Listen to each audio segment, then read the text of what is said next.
Well, as I sit here and another day is coming to a close, I was thinking about how many of the people who are very rich and famous today were homeless before they got that way. And so it gives me greater, I can do this, I can do this, I can do this. Because knowing that a lot of people became super wealthy after they were homeless. And I can see why, because I got lots of time. I've written so many books now. I'm doing editing and everything on them, but you have so much time. You're not bothered with rushing. There's none of that. There's only time and learning. And learning is a great thing to do every day. I mean, you need to learn something new every day. And now I am learning something new every single day. It's not just, okay, I went to work for 12 hours and now I'm so tired I can't see straight and I'm going to bed. It's none of that. None of that at all. So I'm not saying that everybody needs to be homeless. I'm just saying that it's not the end of the world. And is it someplace I want to be? No, absolutely not. But I'm also not looking at it as I'm just this worst person in the world because I became homeless. Because I'm not. I'm not the worst person in the world. I'm not the only homeless person in the world either. And there is no government help for homeless people. So you help yourself. And I'm helping myself by learning. And eventually, everything will come into play and I'll be set again. Now, I'm not saying it's going to be tomorrow. I'm not even going to say it's next week. But I'm not going to be like this until I die.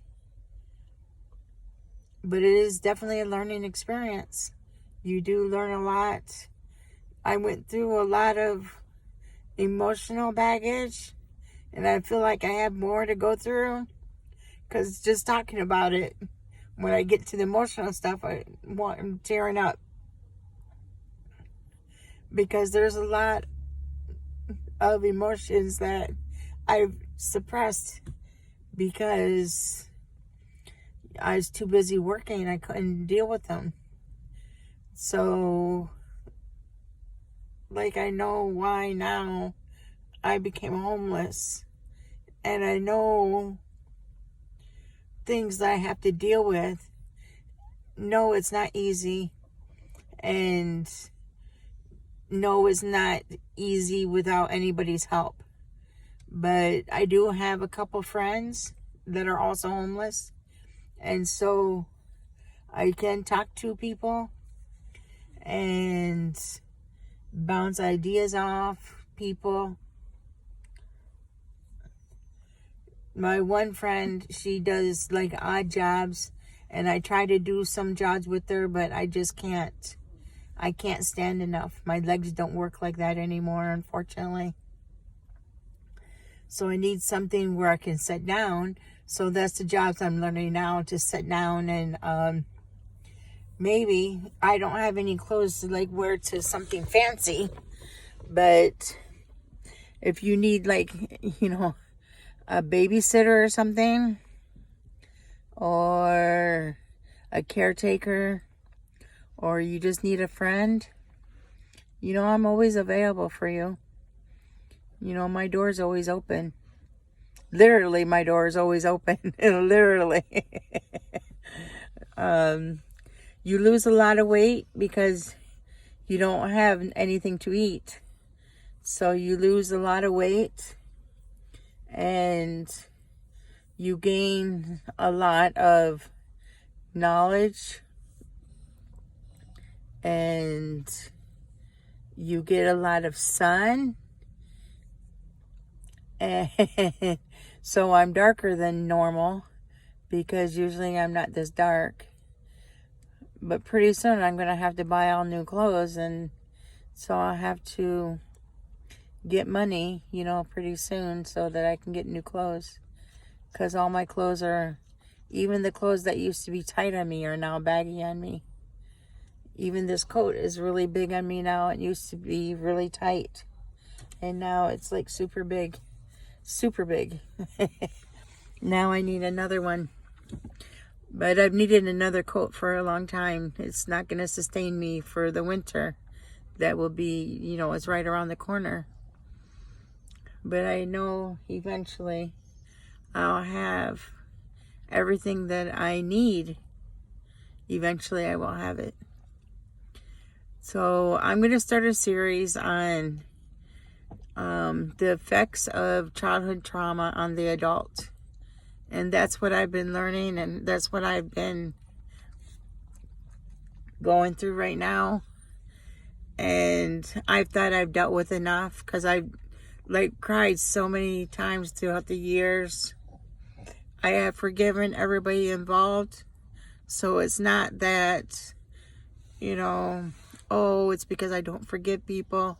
No, I've already done everything I needed to do on my end. And the weight was lifted off my shoulders when I finally told my mom, you know what? I forgive you.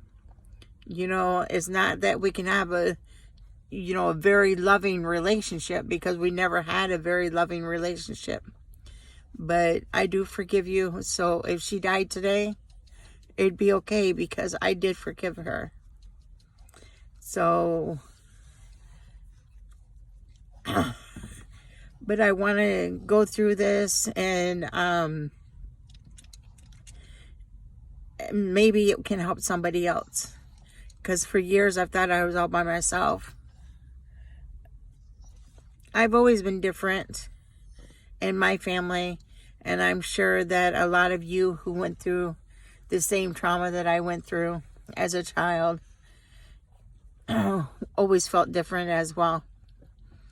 Usually when you go through the trauma that, any childhood trauma, you'll go to like drugs and sex and everything. And I never did that. Never. I was always scared of drugs to begin with. And I never was interested in sex. So I was never interested in being with a lot of people, I should say. So, because my mom, she was with so many people, and I didn't like it. I didn't like that she was with so many people. What, Matilda? It's my dog. She woke up, probably because I'm talking. Can you see her? You can't see her. Can you see her now? I don't know. Her eyes are bothering her, and I don't have any eye drops to put in her eyes. But, so stick around, and we will get into that series. It's going to be a series. It's going to be on all traumas of childhood, not just a certain type of trauma. So maybe something can touch you. Maybe you can learn something. If not, we can become friends, because usually, when I can understand you better, you can understand me better, because we've been through trauma. And I think probably 90% of people in America have been through some childhood trauma, something in their life as a child. Maybe it's not that many, but I know it's a lot. I used to think I was the only one, but I'm not. I'm not the only one. So until the series starts, I hope you have a blessed day and night, and I pray that everything goes well in your life, and have a beautiful, beautiful rest of the week. Love you unconditionally, and that's another thing I'll teach you, is unconditional love. We all need unconditional love. Love you much. Bye.